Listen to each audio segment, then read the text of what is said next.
Once upon a time, in a kingdom far, far away, there was a big, beautiful castle. Inside the castle lived a handsome prince, but he was very sad. The prince wanted to find a true princess to share his life, but it wasn't easy.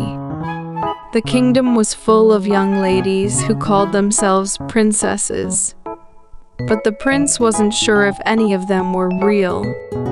One day, the prince said to his father, "The king, how will I ever know if I found a real princess?" The king smiled and said, "Be patient, my son. When the time is right, you will know." That night, a terrible storm swept through the kingdom. Thunder roared, lightning flashed, and rain poured down like a waterfall. Suddenly, there was a loud knock at the castle door.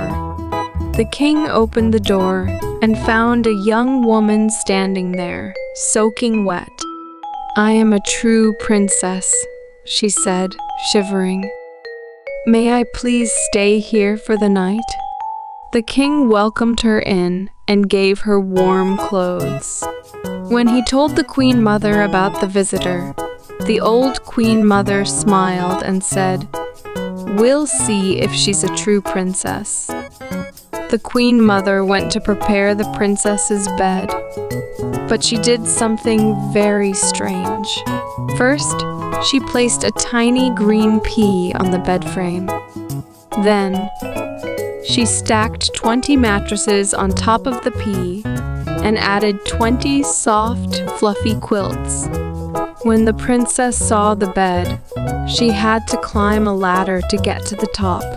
She snuggled under the covers and went to sleep, or at least she tried to.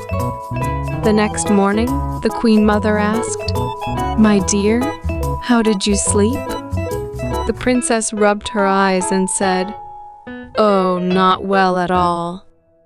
There was something hard under the bed, and it kept me awake all night." The queen mother smiled and said, "Only a true princess could feel a tiny pea through all those mattresses and quilts. She's the real deal." The prince was thrilled. He knelt before the princess and said, "Will you marry me and be my princess forever?"